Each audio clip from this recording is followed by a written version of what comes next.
का बतावो ना।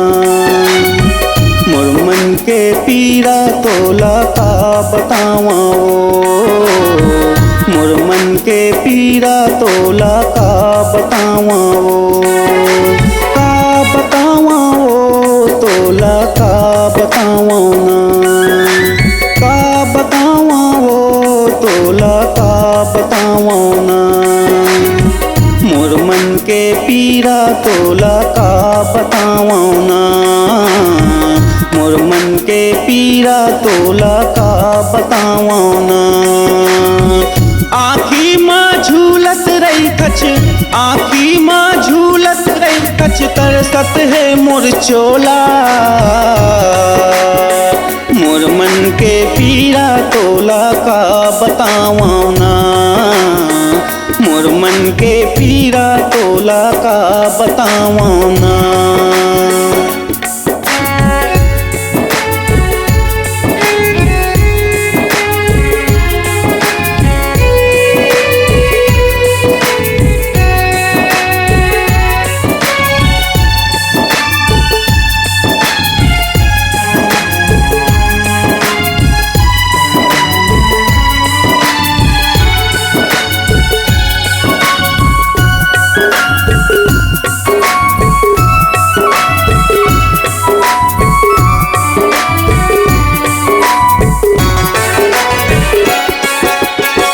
जंगल में हिरन सही भागत हौ ना।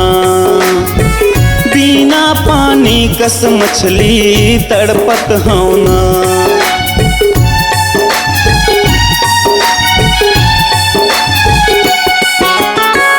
तू ते दस नामा सपना देखत हौ ना।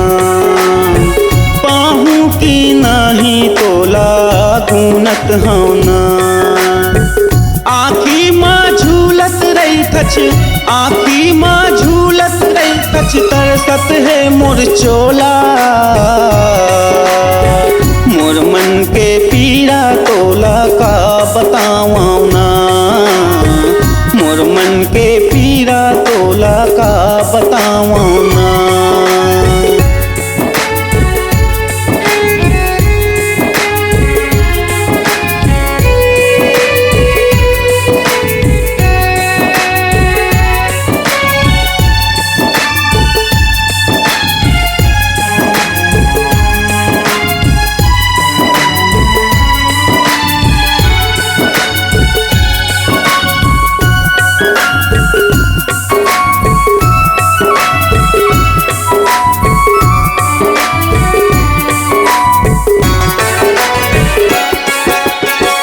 बैहा बना के मोला पगला बनाए ना। तिरमा बाला के मोला कैसे तरसाए ना।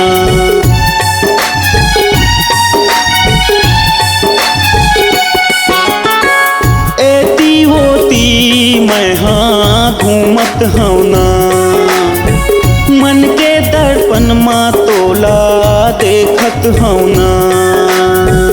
आँखी माँ झूलत रही कछ, आँखी माँ झूलत रही कछ, तरसत है मोर चोला। मोर मन के पीड़ा तोला का बतावो ना। मोर मन के पीड़ा तोला का बतावो ना। का बतावो तोला का बतावो ना। का बतावो तोला का बतावो ना।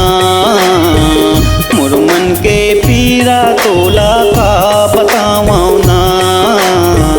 मोर मन के पीड़ा तोला का बतावो ना। मोर मन के पीड़ा तोला का बतावो ना। मोर मन के